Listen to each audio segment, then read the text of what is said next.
This man is so emotionally dead. Bro tried bungee jumping just to see if his brain still worked. Nothing. No fear, no excitement, no happiness. My guy reacts to everything like he's still loading textures. Then one creepy grandpa on a bus gives him the weirdest life advice imaginable. Disappears like a side quest NPC, and suddenly Lee Taegyu unlocks the most horrifying acting ability ever. He can steal people's emotions. A crying actor, he feels the pain himself. A psychopath, he can literally become the psychopath. Every role he plays feels so real, it starts mentally destroying the people around him. Meanwhile, directors are losing their minds, actors are getting folded on set, and Lee's over here accidentally turning method acting into psychological warfare. It all starts on a normal day in Lee's life, as he wonders why he can't feel any emotions. Lee remembers the hospital told him he's not a psychopath, so what the hell is actually wrong with him? Right at that moment, some old man shows up cursing and stands directly in front of him, asking if he's seen his wallet anywhere. Lee thinks about it and says he hasn't, and the old man starts spiraling about how it's a disaster because his nephew's wedding is tomorrow and he lost his phone too. The old man is mumbling about not knowing what's wrong with him today, but he absolutely has to get to Seawall today no matter what. Lee stares at him for a second, then stands up and asks if he said he was going to Seawall, and when the old man confirms, Lee offers to buy him a ticket. The old man can't believe it, and Lee figures the guy might just be a beggar or a scammer, but it's such a small amount it barely matters. The old man grabs Lee's hand, thanking him for saving his life, and promises to repay him when they get to Seawall. But Lee's thinking that the fact he actually felt pity for this old man matters more to him than anything else right now. They end up sitting beside each other on the bus, and Lee's mind is wandering to this weird secret part-time job he booked for the weekend, hoping it'll be better than bungee jumping. He wonders if doing something illegal would feel different, then immediately shuts that down because absolutely not. But the fact he even considered it is already a problem. At this rate, he's gonna end up doing the most reckless thing legally allowed, like private loans. And right beside him, this old man just casually tells him not to even dream about private loans because they aren't something you mess with just because you're bored. Lee scoffs and turns to the old man, who just tells him to give him his hand, saying he won't charge him for the reading. The old man examines Lee's hand closely and calls him a rare kind of pitiful young man, and Lee is sitting there wondering what the hell that even means. The old man just tells him to smile, that if he smiles often things will resolve themselves naturally, and Lee thinks to himself that he needs to find something funny to smile about first. But this old man literally reads his mind, calling him out on exactly what he just thought, and Lee's brain just goes holy shit. The old man starts laughing and explains that laughter isn't supposed to only come out when things are funny. You try to smile and then it comes out, and tells him to give it a try right now. Lee hesitates, and the old man convinces him to at least fake it, so he tries but barely manages anything. Then this old man makes the most ridiculous damn face and asks if that's a little funny, and Lee actually has the smallest moment of laughter almost. The old man asks if he wants to be taught how to make that face, but Lee says he's fine and thinks he generally gets it. The old man keeps going though, telling him to remember it because it'll be a great help, saying after you smile you pull it in with your right hand like this, and then spit it out with your left. Lee has absolutely no idea what the old man is talking about, but the old man just puts a finger to his lips saying he can't say more here, promising Lee will find out soon enough. Then he raises his hand and Lee's eyes just close, and the guy goes unconscious right there on his seat. Next thing he knows, someone's shouting passenger at him, and it's a bus employee telling him this is Seal and he needs to get off. Lee wakes up completely disoriented and asks about the person sitting next to him, wondering if they got off first. He looks at the money left on the seat, and the bus worker drops the bomb that the seat next to him was empty the entire trip. Lee just stares at him confused as hell while picking up the cash, and the worker tells him to grab his money and head out, since he's clearly not awake yet. Walking through the busy streets with the money in hand, Lee's asking himself if he was possessed or something, what the hell that old man even was. He thinks about how it was only a brief moment during the travel, but colors had definitely returned to his world, and it definitely wasn't a dream. Suddenly he hears a crowd going wild nearby, and looks over to see some kind of award function happening. An actor is standing there as the anchor announces the winner of the Best Actor award, beating out some formidable candidates this year, and they're congratulating him. Sun gets on the mic to give his speech, thanking everyone and saying he was able to stand there today thanks to all of them. Everyone around is buzzing about how it's Sun, how they figured it would be him, how incredible he is, how he still has it after all these years, and how insane his acting was this time too. Lee's watching him and thinking about actors, people who unlike him can immerse themselves in emotions as easily as breathing, people whose whole job is to cross between all kinds of extraordinary lives and immerse themselves in every possible emotion. The self-made master actor Sun, for a person like him, life must be so damn interesting. He looks at Sun and wonders if it's really something to smile about like that, then remembers the old man's words about how he just has to smile. So Lee actually makes that face, the one the old man showed him, and the moment he does, something appears around the actor. Lee is shocked, staring at it, thinking what is that? He sees something inside it, a smiling Sun, and in that moment he realizes he wants to smile along with him, and he understands that this is Sun's emotion he's feeling. He looks down at his hands and remembers the old man's advice about pulling it in with his right hand and spitting it out with his left, and even though these are the words of some strange old man, he raises his right hand anyway. What flows into Lee is Sun's memory. What gets spat out is Sun's emotion, and then he raises his left hand too. Back at the award function, Sun is smiling through his speech, talking about how looking back he realized he had quite a few opportunities, and that he'd be lying if he said he didn't have any regrets, but that sense of deprivation became his motivation. And as the actor starts tearing up on stage, Lee completely breaks down too. Sun sincerely thanks everyone for giving him the Best Actor award today, but right there in front of the screen, Lee has fallen to his knees, crying and sobbing and choking. Lee just keeps thinking how refreshing it is, ugly crying and all, and through Sun's emotions he finally feels what it's like to cry. The entire crowd twisted their necks to gawk at Lee, muttering to each other about what the hell was up with that guy, if he was some kind of deranged Do-Sun superfan. A few of them even wondered if they should call security, because the weeping was getting a bit too intense for a goddamn awards broadcast. A volunteer finally pushed through and crouched beside him, asking if he was okay and if he could even stand up. Lee was still ugly crying, snot and all, and the very next second he just gasped that it was fucking crazy. 3 days later, the madman was back in his own bathroom, standing in front of the sink and messing around with the flames like some novice wizard who just discovered his dick. After triggering his skill, he recoiled in surprise, then aimed a finger at his reflection, and hollered at the poor bastard in the mirror, asking what he was thinking jumping into the bus lane. He immediately swapped to another flame, held up the bathroom stuff, and started reeling off a drink order. Iced tea with an espresso shot and a regular iced Americano large, right? Then he hollowed out his chest and boarded another personality entirely, screaming at some imaginary girlfriend that this was exactly why she was seeing him, demanding she say something. He surfaced from that mess and shut it down, muttering that it still wasn't it, that 3 whole days of fucking around had not come close to what happened back then. He whined that it was a waste because Do-Sun's emotions had been so monstrously intense, and the Dokkaebi fire itself could be saved. Except he'd found out the hard way that the old flame vanished the moment he copied a new one, which was a real kick in the balls. He laid the rules out to himself. The Dokkaebi fire was a cluster of human emotions burning bright, and by copying it and wearing it on his face, he could borrow other people's feelings. You couldn't save multiple flames, and there was a glaring downside. He couldn't copy through a screen unless it was a live broadcast. Still, he suited up in a decent outfit and admitted that thanks to this shit he was actually leaving his house, which was kind of nice.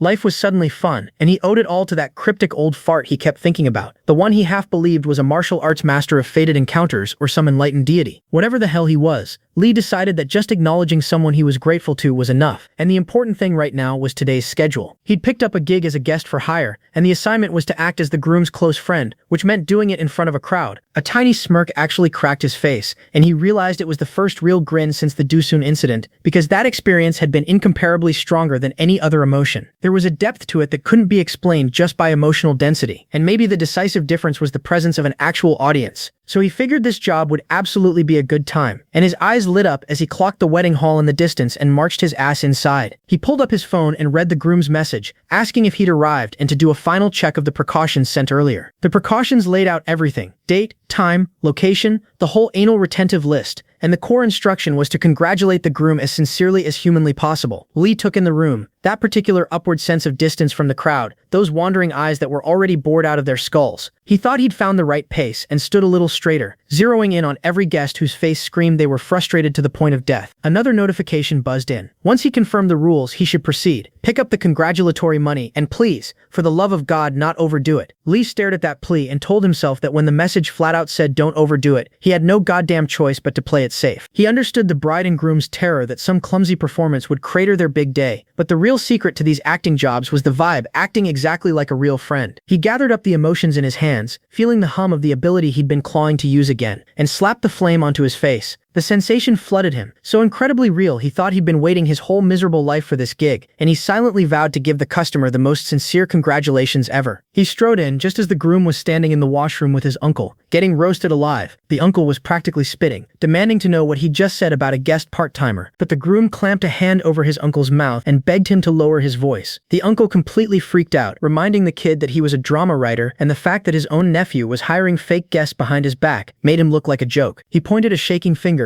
and accused the groom of looking down on him just because things were slow lately, swearing he could make one call and flood the place with more bodies than a broadcasting station. The groom tried to explain that it wasn't like that, and even his parents had no idea that he was in the last boat and his wife had been so worried about him not having any friends. His uncle got even more livid, telling him he'd still made the wrong call because you don't get married multiple times in life, and those acting part-timers always screwed things up by trying too hard. The old man ranted that these hired stooges thought they were some kind of actors and should just fill the seats and shut the hell up while they ate. Right in the middle of that rant, Lee materialized beside them with a casual hey. The groom's uncle kept barreling on, but Lee repeated the greeting louder, and the groom spun around. Lee locked eyes and fired off a chin shake like they'd known each other since the sandbox, declaring he'd almost forgotten what the guy looked like. He laid it on thick, saying he'd been so hurt he thought he'd die, and that the groom should have called him first. Then he clapped a hand on the guy's shoulder and said, anyway, seriously, congratulations. He couldn't believe the bastard was actually getting married. The groom stammered out an apology about being busy, but his brain was screaming that this hired guest was supposed to stay low-key, not go full method actor. He silently cursed because he'd specifically told them not to overdo it, and now this was happening exactly like Uncle warned. Before he could reel the situation in, his mother appeared right behind him, asking if this was a friend. Lee snapped into a 90-degree bow,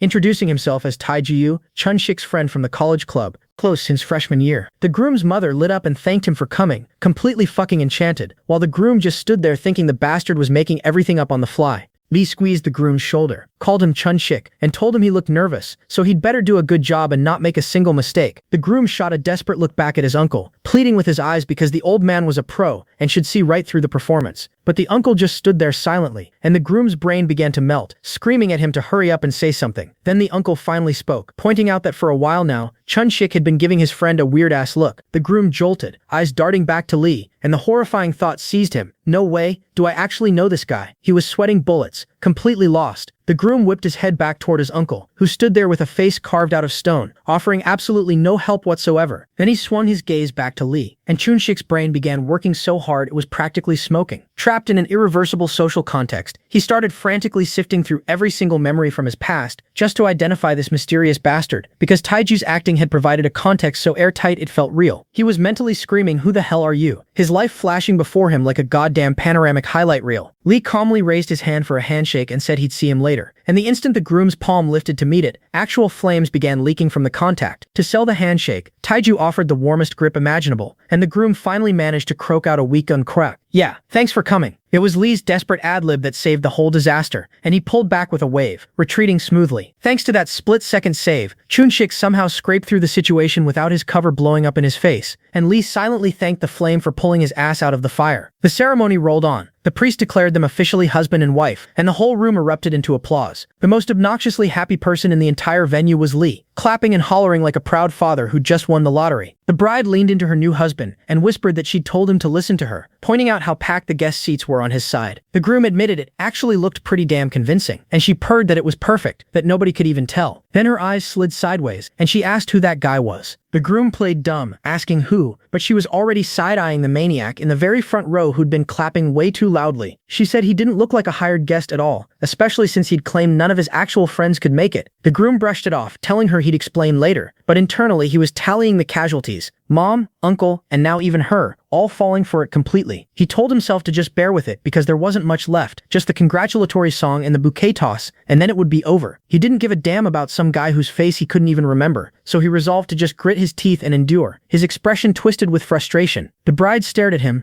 totally clueless about the private meltdown happening inside her new husband's skull. Finally, the anchor stepped up and launched into all the usual fluffy wedding MC bullshit, buttering up the crowd. After the bride's story had been told and the groom was grinning ear to ear from all the wonderful anecdotes, the anchor pointed at the audience and declared they couldn't let the groom's side off the hook. Both the groom and bride jolted in surprise as the anchor announced she'd heard he was incredibly popular back in college. The groom's brain flatlined as he thought, what kind of baseless nonsense is that? The anchor pressed on, asking if anyone among the gathered guests would like to share a memory of the groom. The bride started panicking internally, wondering what the hell was wrong with this MC, because now everyone was going to find out she'd hired guests. The groom went rigid with tension, and right at that moment Lee's hand shot up, asking if he could give it a try. Both newlyweds froze in horror, and the anchor squealed that there was already a volunteer, waving him forward and asking for a brief introduction. Lee climbed onto the stage and announced he was a friend from the college club, the travel club, and asked Chun-Shik if he remembered. He painted the picture, the club where they never actually went on a single trip and just holed up drinking every goddamn day. Chun-Shik was the one friend among them who actually lived life to the fullest, and though he never talked about it much, everyone in the club had genuinely liked the guy. Lee gestured at him and said to just look at the bastard. He was a good-looking dude, and the groom's uncle watched from the crowd with razor-sharp attention. The seamless stories kept flowing, and Lee added that a lot of friends got their act together back then thanks to Chun-shik, himself included. And then something cracked open inside the groom. Chun-shik began to actually remember his days in the travel club, the romance, the bravado, the warm fog of nostalgia. This man who thought he didn't have a single friend started believing his 20s had been full of memories, even if they were meager as hell. To put it simply, he believed he actually had friends. Lee wrapped up his speech by shouting that thanks to Chun-shik, he'd become a decent human being, and he wished him a happy wedding, meaning every word. The groom sobbed and thanked him for coming, then rallied himself and stammered out Lee's fake name, pulling him into a hug. They clutched each other like long-lost brothers, and with that, the whole charade was complete. The meal officially opened for everyone. At the buffet, Lee piled food onto his plate and started eating, momentarily distracted by wondering who the hell Yoon Give Love actually was. He focused on the ribs and thought the food was delicious, but his mood right now was even better than the damn ribs. It was incomparable to when he did this alone. Slightly lacking but carrying that same electric feeling he'd had with Doosoon. Taking the hired guest gig was absolutely the right choice, and he chewed happily while considering what the hell he should try next. Then the groom materialized right behind him, calling out the fake name with an apology for not recognizing him earlier. Both the groom and bride stood there in traditional dress, and the groom confessed he couldn't remember the face because he'd always worn his hoodie up, but he remembered they used to kill 4 bottles of soju every single day. He said they should stay in touch from now on, and that he was genuinely glad he came. Dead serious, Lee stared back and realized he couldn't bring himself to lie when he wasn't actively hacking. He flatly apologized and offered hollow congratulations on the marriage, then got the hell out right in front of their stunned faces. The groom was left speechless, completely shattered, the bride equally frozen beside him. Lee spun around thinking he'd better leave fast because if he stayed any longer, the guilt would give him indigestion. The groom nearly collapsed from the shock, his legs threatening to buckle underneath him. On the way out, Lee bumped straight into the groom's uncle and muttered an apology, but the old man grabbed his shoulder and demanded to know if all of that had just been an ad-lib. Now, the groom's uncle was a guy named Kwok In-ho, a once legendary drama writer whose eye for talent was so sharp, he practically threatened the livelihoods of professional casting directors. They called him the acting analyst, and even in that brief moment when he first glanced at Lee, he just thought it was his nephew's friend who happened to be quite handsome, nothing more. But then everything fucking shifted, because Lee pulled off an act of immersion so clean it was like slapping on a second face, and the uncle realized he wouldn't have spotted it himself if he hadn't been staring right at him. Even knowing it was acting, the old man had been confused throughout the entire goddamn wedding, and the ad-lib that perfectly parried the host's sudden curveball sealed it. There was no way a talent that top tier could have escaped his radar, which meant this guy was either a rookie or, looking closer, a total amateur who wasn't even an actor yet. Lee stood there looking confused as hell, while the uncle's brain locked onto him like a heat-seeking missile, thinking he wasn't letting this one get away. The uncle shoved his hand out for a shake and asked what agency he was with. Straight to the point. Lee blinked and muttered something about ad-libs and agencies, saying he had no clue what the man was talking about. The uncle fired back that they shouldn't play games between pros, demanding to know why a pro like him was slumming it at a hired guest gig. Lee asked who the hell he was, and the uncle introduced himself as Chun-shik's uncle, which sent Lee into an instant deep bow and a polite greeting. The uncle snapped at him to cut it out, insisting he didn't need explanations because he already knew everything he needed to know. He claimed he'd seen just about every new face this year and started grilling him. Was he from an academy, a theater kid, a film student? Lee fumbled for words, completely lost, and then just confessed he was a high school graduate and currently unemployed. The uncle silently wondered if the kid was playing coy, because there were all sorts of ways to draw a line and this one was amusing as hell. He studied Lee up close and thought the blank face was actually a huge asset, a canvas that could transform with that much raw vitality, and he made up his mind right then to snatch him up. He asked if Lee had seen the drama called Belief Hell, dropping that he was the writer who wrote it, and told him to just trust him and search it on his phone. Lee pulled it up, recognized the title, and admitted the old man was right, which made the uncle think the kid wasn't even surprised because he was clearly cut from the same cloth. While Lee was internally marveling that he'd meet an actual drama writer here, a sudden cramp hit his stomach like a freight train, and he wondered if it was all the greasy wedding food he'd wolfed down. His face started shutting down, and the uncle told him to relax his expression a bit, while rambling about how he'd been hitting dead ends lately, but this new project turned out really well. Lee's insides were screaming that it wasn't about the food, that this old man just needed to not fucking touch him right now. The uncle practically ordered him to hand over his phone, punched in his number, and announced there was an audition in a week for a drama he was preparing,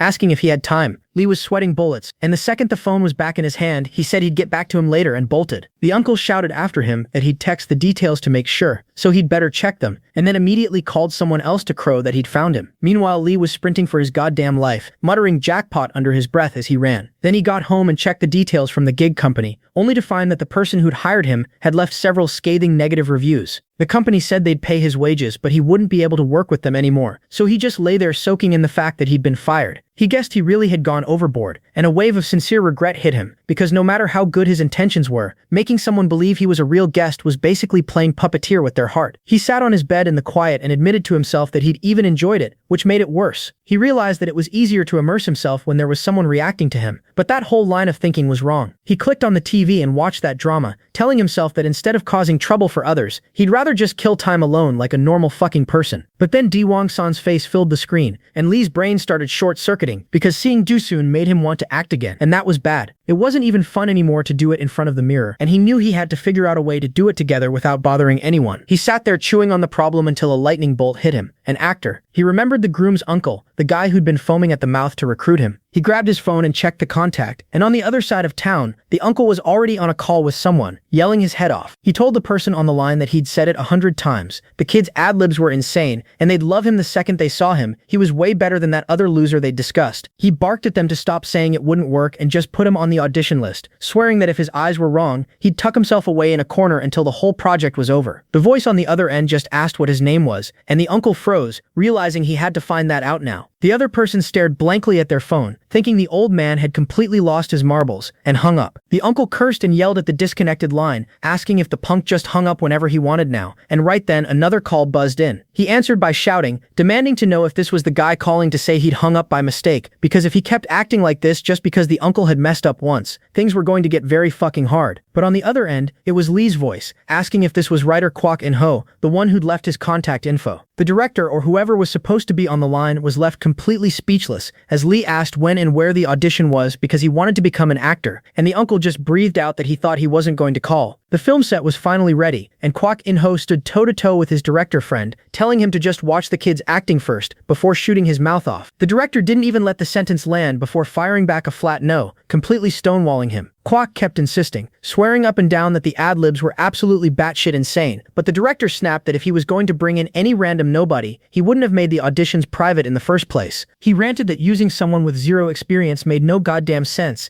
and the casting list was already finalized, so Kwok needed to quit being stubborn and drop it. Kwok tried a softer angle, begging for just one lousy audition slot, promising they could watch him and send his ass home if he sucked. No hard feelings. The director refused again, and that's when Kwok lost his entire mind, screaming that he was the writer of this show, and couldn't the bastard just do him this one tiny favor on the down low as long as the ratings delivered. Right then, the director's mind flickered back to a previous meeting with some entertainment CEO who had flipped through Kwok's script and practically orgasmed over the writing. The CEO had asked if the writer finally got his touch back, and the director modestly admitted it turned out well, at which point the CEO declared it was honestly better than unbelief hell. The director downplayed it with fake humility, but the CEO just shoved a fat envelope of cash across the table, claiming it was a trivial travel expense compared to the effort of discovering a new actor. The director asked if he should have given his account number earlier, and the CEO brushed it off, calling it practically nothing. Then the payoff came. The CEO made it crystal clear that the private audition was meant to slot in a guy named Kim Hwan for the role of Debek, one of those intense supporting characters who changes his whole identity over a gambling obsession. The director played along, and the CEO purred that they were on the same page, hinting at future collaborations while telling him not to feel pressured about the money. The director stood there remembering all of it, the oily transaction still fresh in his mind, and landed on the same conclusion he always did. It wasn't the worst lobbying in the world. Kim Hwan was an idol-turned-actor being pumped up by the YKB Entertainment CEO, and Debek was the perfect role to carve that pretty face into the public's memory. The CEO knew which actors made money better than anyone else, and that's how he got richer while his idols got famous, and the director figured this might be his last real shot at a project that mattered. After the memory loop closed, Kwok came roaring back to the present, shouting at the director and demanding to know if he was seriously ghosting him now, after he'd been genuinely happy to work together. The director, fed up beyond repair, spat out a venomous fuck and asked Kwok when the hell he was going to finally wake up. Kwok froze and asked what he'd just said, and the director repeated it slowly, telling him to wake up because this was exactly why everyone kept calling him a clueless has-been. He twisted the knife deeper, asking how much longer he planned to stay trapped in the glory days of his past, and then he smiled and asked if Kwok had taken a bribe just because things had been rough lately. That smile didn't last a single second because Kwok's fist connected with the director's face so hard the whole set heard it. Kwok screamed at him, asking if he was crazy, and the director, clutching his jaw, fired back with the coldest possible question. Wasn't the real definition of crazy being over 40 with nothing left but your pride? Kwok snarled at him to watch his goddamn mouth, but the director was already in full scorched earth mode, declaring that Kwok had messed up every single thing since unbelief hell. The crew started freaking out, screaming at each other to grab them and break it up, but the director kept going, dragging Quack's old habit of forcing certain actresses into key roles right out into the open. Quack roared back that the director had nodded along back then, calling those same brats good actors, and how the hell was it his fault they got caught drunk driving or busted for school bullying years later. The director just laughed at him, pointing out that even now the man still thought he was in the right until the very end. He told Quack to quit the act and demanded to know who the hell this Lee really was and how much cash had changed hands. Quack deflected and jabbed a finger straight at the director's chest, accusing him of having some dirty arrangement with Kim Hwan and being terrified that the kid he'd picked would shove that idol right out of the picture. The director stopped dead for a brief moment, something flickering behind his eyes, and then he snapped. He told him fine, do it, bring Lee or whatever the hell his name was, and he'd show everyone exactly how rotten Quack's eye for talent had become. Quack warned him he was going to be utterly humiliated, and asked if he was sure about this, and the director just told him to cut the crap and made it official. The loser leaves the industry after this project.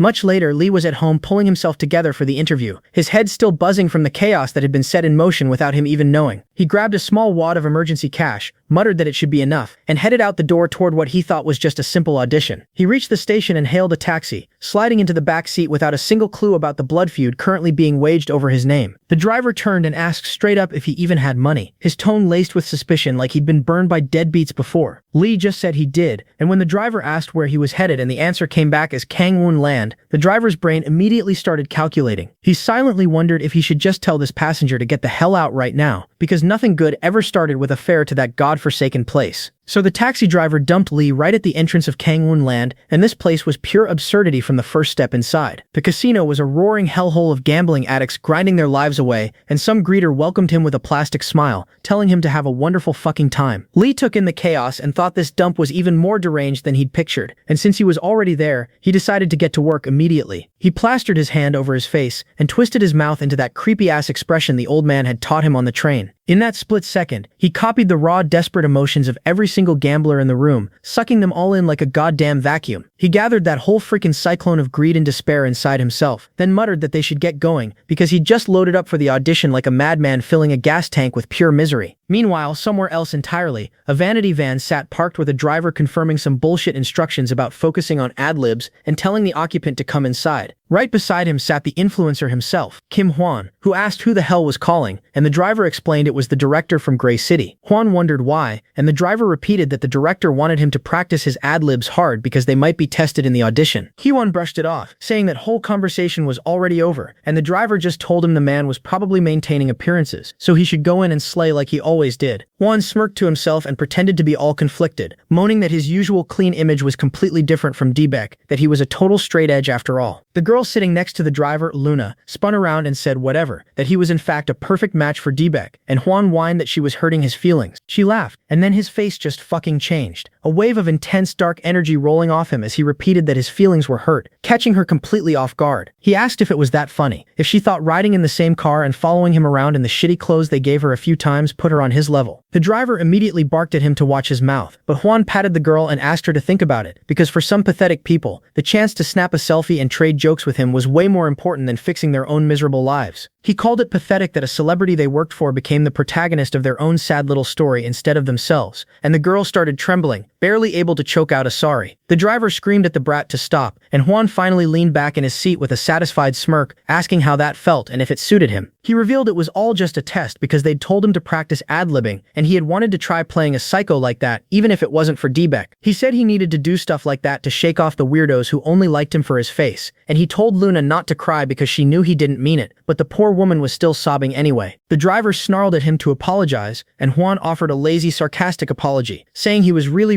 wrong while the road manager silently seethed. She thought to herself that this fucking piece of shit made her hope he'd slip up hard at the audition, but in this industry talent was everything, and unfortunately Hwan was undeniably a natural-born performer. The day of the Gray City audition finally arrived, and a swarm of hopeful contestants were practicing their strips in a tense, sweaty corridor. Standing among them like a man who'd bet his entire soul on a coin toss was the writer himself, his mind replaying the bet with the director that the loser would leave the industry forever. He told himself it was pride that blew the whole thing out of proportion, but he still believed the role should go to whoever was better at acting, and he wondered desperately how Lee would handle D-Beck. Right on cue, a voice boomed through the room as Hwan strolled in with his manager, loudly declaring that the atmosphere was absolutely insane. He worked the entire hallway, greeting every senior and rookie actor who had come to challenge for D-Beck, telling them he hoped they could keep this connection going once they reached the set. Everyone was instantly on edge, and then the director walked in, only for Juan to theatrically press a finger to his lips and announce he was craving something sweet, suggesting they grab shaved ice at the cafe downstairs first. His manager told him to just be quiet, and Juan called him inflexible as ever, completely unbothered. The writer studied him and thought that this was Kim Juan, a rookie who debuted in a web drama barely a year ago, and he immediately understood why the industry called him a genius. His vitality flowed as naturally as water, like a shimmering jewel, while ordinary humans gradually lost that innate light as they learned about failure, meaning Juan must be someone who had never once tasted defeat. An employee swung the gate open and announced they'd start in 15 minutes, so everyone should get ready to enter. The actors filed inside, and the director took his seat next to the writer, leaning over to say that if the old man wanted to cancel their bet, now was the time. The writer replied that he wasn't particularly interested in canceling, and the director asked if he was going to regret it, then glanced around and asked where that guy Lee was, certain he wasn't there. The writer was still scanning for him too, and the director snapped at him to stop trying to look cool and just say something, so the writer assured him the kid was definitely here. The director settled into his chair, privately brimming with confidence that Kwok In-ho, now just a washed-up has-been, could never unearth a jewel shining brighter than Juan. But what actually walked through that audition door was the complete fucking opposite. Something that looked like every failure in the entire world mashed together into one exhausted body. Lee entered the room, and the air around him was pure pitch-black darkness, a heavy cloud of despair so thick you could choke on it. The guy looked tired as absolute hell, like he'd crawled out of a grave after a 3-day bender with zero sleep. Lee, still standing in that goddamn audition room, cracked a smile so unnerving it could curdle milk, and then he burst out laughing like a full-blown maniac. The director jolted back and thought what the actual fuck was up with this guy, because the sight was genuinely disturbing, but Lee just went dead serious, declared he finally figured it out, and the director stared at him, thinking this wasn't just some homeless person,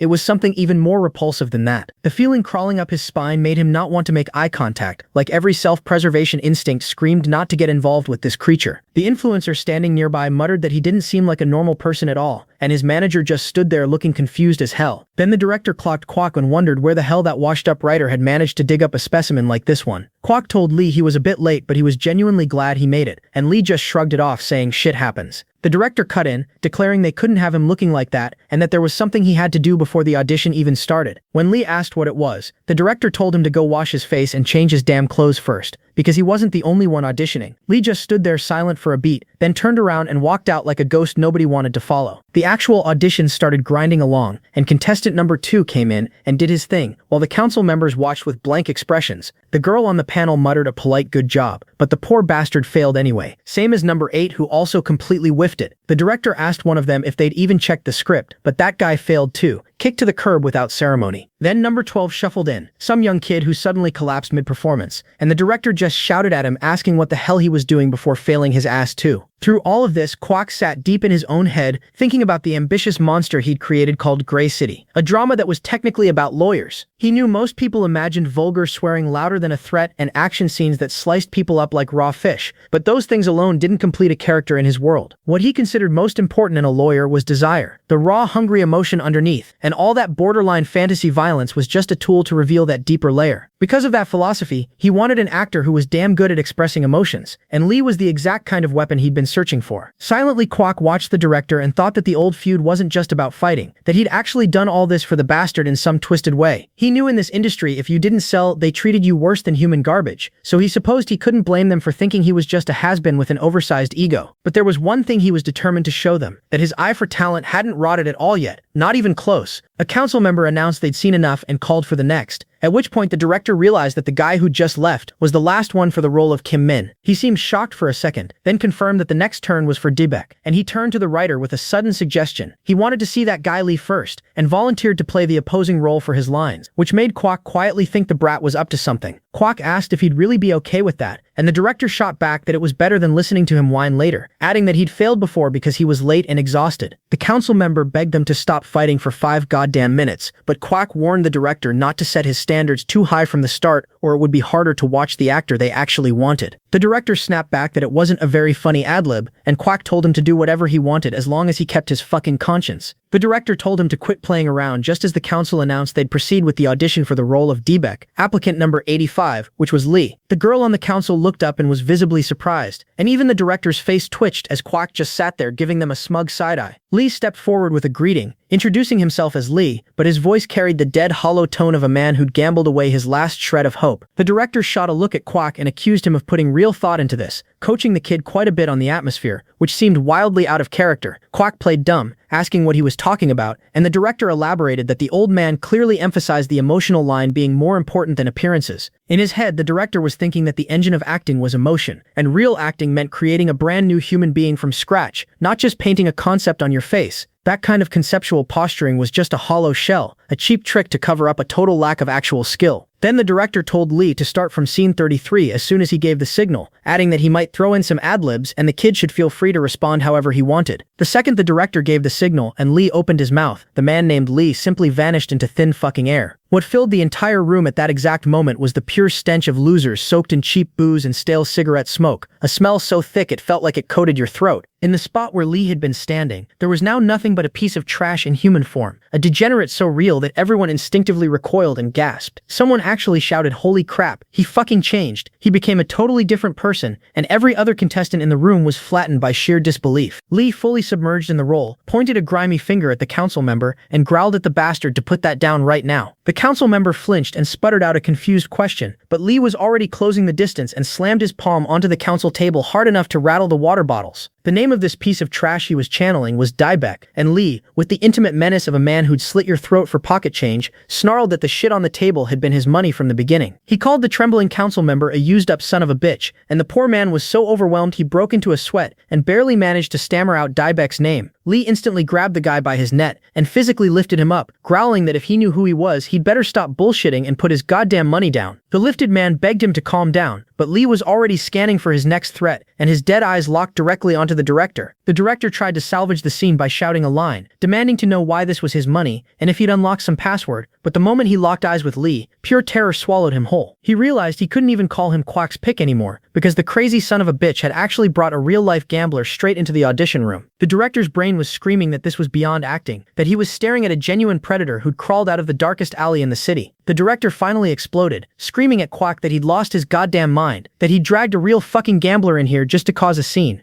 Quack just sat there thinking that the performance of a top-caliber actor truly crafted a person from scratch, and that was exactly what Lee had just shown them. A real gambler, that was the impression so strong the director couldn't stop himself from voicing it, and it was exactly what Lee had absorbed firsthand before even showing up. Before the audition, he'd been pulled into that grimy gambler's den at Kangwon Land, where some woman was yapping about their output chart and how they'd hit a perfect winning streak. Another degenerate chimed in that she was born in the year of the Earth Dog, so before the float changed they needed to start with someone whose name carried the water element tomorrow. A third one barked at them not to ask what the hell any of it meant, because at Kangwon Land, the most popular game in casinos worldwide, was the only thing that mattered. All you needed to know was that once you got hooked, your wallet went first, and then the rest of your miserable life followed shortly after. The girl who'd been studying Lee called him a handsome one and told him to sit down, but another gambler snapped at everyone to stay focused during their strategy meeting. The first one shrugged and said it was his first day, that she wouldn't bother asking why he was there because everyone dragged their own shitty circumstances into that hellhole. Lee thanked her, and then some man spoke up with the real question. For someone walking into a place like that, he seemed to be in a suspiciously good mood, and why the hell was that? Lee asked if he really looked that way, then admitted it was because he'd never felt anything this intense before, and he was actively harvesting the raw emotions of every gambler in the room. He confessed that thanks to them, he couldn't stop the goddamn excitement, and someone muttered that a guy like him was bound to end up there sooner or later anyway. The excitement didn't last, because by the fourth day, one of the women simply never came back, and someone casually mentioned she was bedridden from bleeding so much. She was apparently happy about it, saying she could still play even from a hospital bed, and Lee understood the full gravity of what kind of people surrounded him. Thanks to the filthy flyers plastered all over the public restroom walls, he knew exactly what would happen if he stayed any longer in that pit. He stood up and announced he was leaving, and a gambler called him a fast learner, offering him a parting tip that he should start with something safe to get used to the feeling. Lee asked if there was a particular game that was most memorable, and after that he made a promise to himself based on what the degenerate suggested. Coin toss 200 at a time,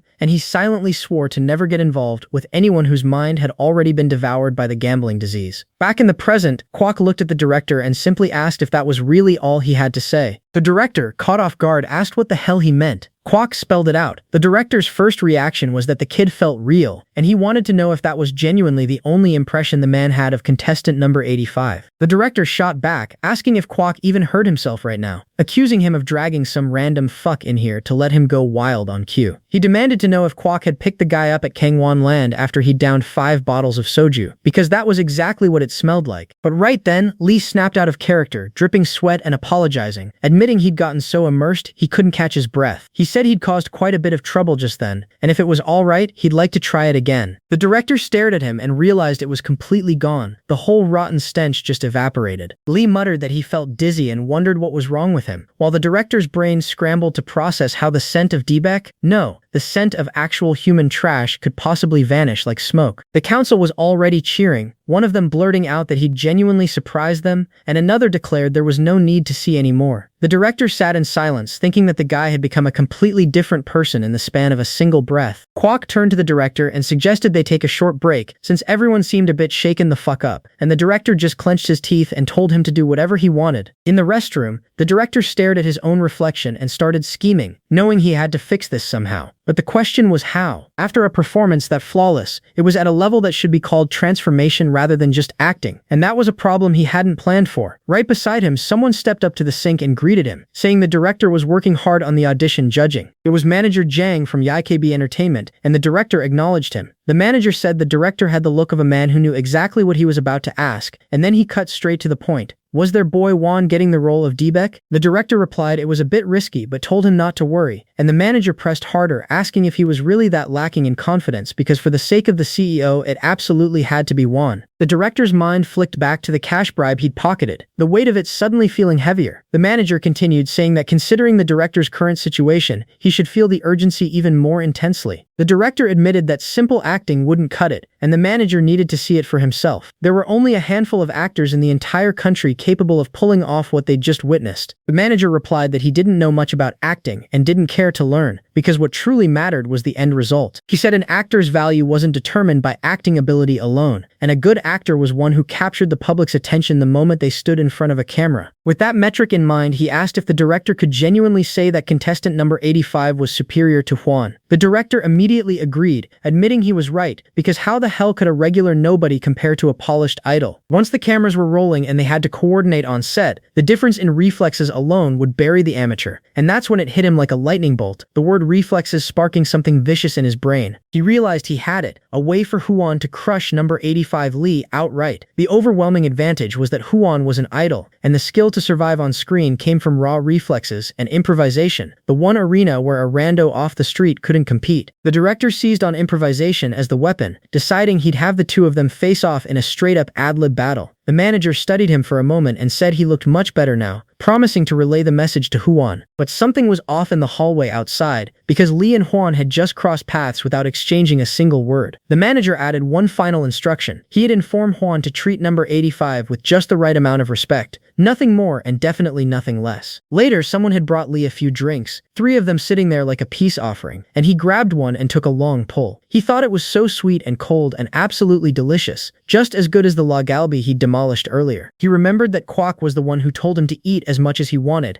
and he figured the old bastard might actually be a better person than he'd initially thought. But then his mind circled back to what happened earlier, that sudden wave of dizziness that hit him out of nowhere and made him lose his grip on the emotions entirely. That flare-up of flames had burst right out of his solar plexus like something was trying to tear its way free, and he wondered if he'd been overdoing the ability lately, or if he was just exhausted. The sensitivity had been almost as sharp as it was with Doosun, and he knew he definitely needed to check that shit out before it got worse. Now that he'd pumped himself full of sugar, he figured he could push a bit more, but right then his phone buzzed and he picked it up. On the other end was Kwok, and after a few seconds of listening, Lee's face twisted into confusion, and he asked the old man to repeat himself because it sounded insane. An ad-lib battle, Kwok had said, and Lee just stood there letting those words sink into his skull like a lead weight. Not long after, Lee and Hwan were standing face to face in a nearly empty room while the director explained the whole twisted setup. He admitted it had been difficult to distinguish which of the two candidates was better for Deepak, so they'd brought only the two of them there separately for a tiebreaker. What they were requesting was an ad-lib showdown, both of them acting as Deepak at the same time,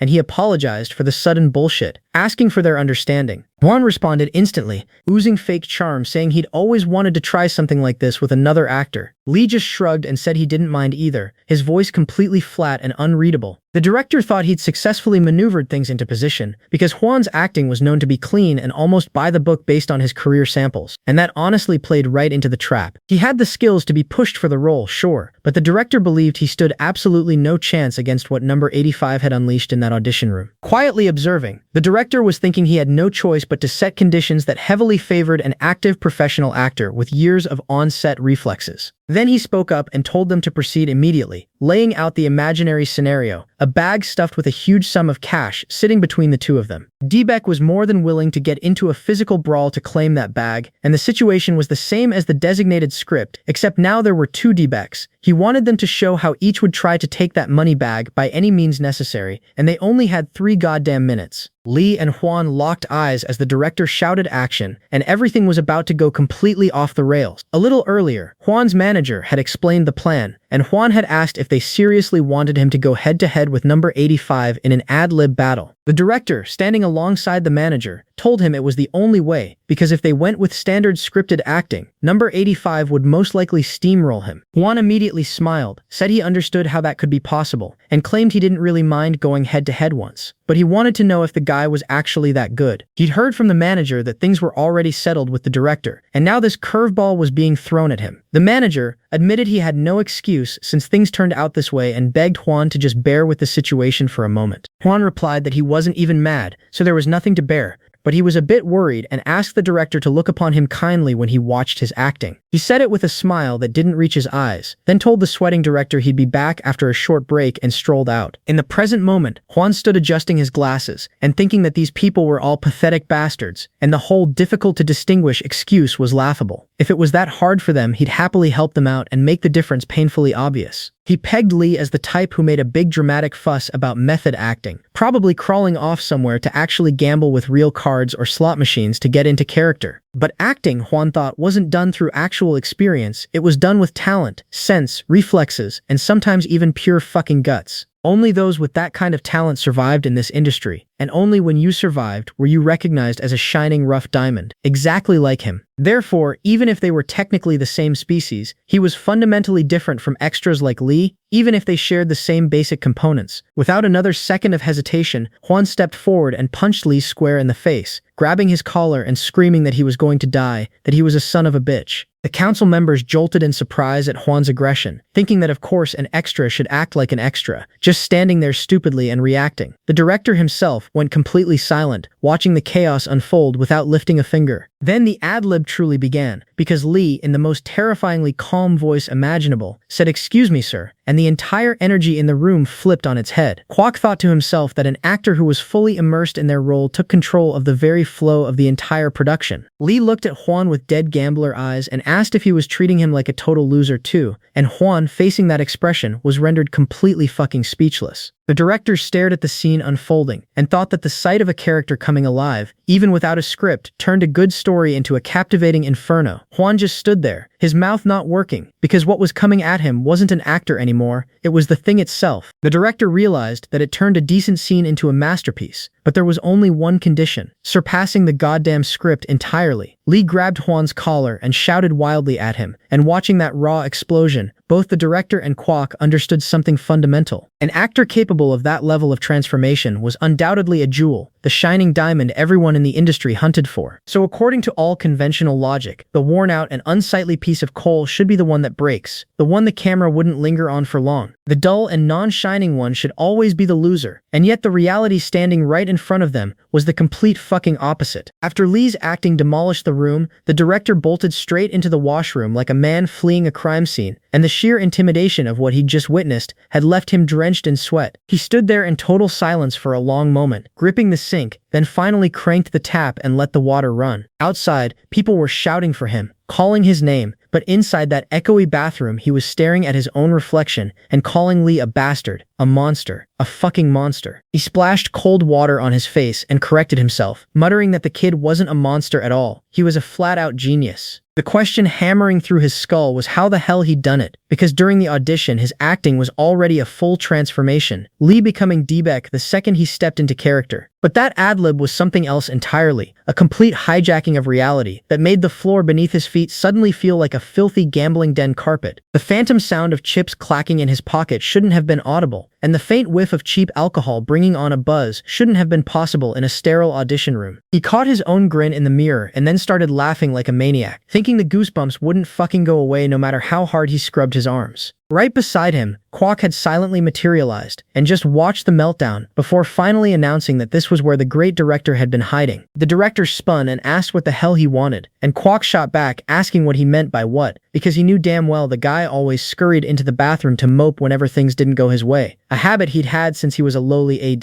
The director asked if Kwok had come in there to mock him, and whether it felt good to watch him get completely screwed after looking down on him for so long. Kwok admitted that honestly it did feel pretty fucking good, and then he offered a deal. Give him a sincere apology right now, and he'd make up an excuse about a bathroom emergency to save face. The director clenched his jaw so hard it could have cracked teeth and muttered an exasperated curse, asking if Kwok was serious. Kwok just raised an eyebrow at the defiance and asked if he was really willing to retire over his stubborn pride, because no apology meant no lifeline. The director snapped back that he didn't give a damn about any of that, and anyway it was that idiot Juan who'd screwed up and ruined his entire plan from the beginning. Then a realization punched him in the brain and he froze mid-rant, saying that Lee was actually a real rookie actor, not some degenerate gambling addict dragged in off the street. He turned to Kwok and started grilling him, asking what creator or film department the kid was from, and then corrected himself to say the guy had to be a pro creator too. Kwok replied that none of that shit mattered because the kid was a diamond in the rough, a total gem that he personally had been the first to discover. The director seized on that immediately, repeating that Kwok found him first, a hidden master with no experience and no agency, in other words, a perfect, untouched rookie. He raised his hand to stop any argument and just asked what Kwok was getting at, because the gears in his scheming head were already spinning at full speed. That same evening, over at YKB Entertainment headquarters, the CEO was lounging on his office sofa with manager Jang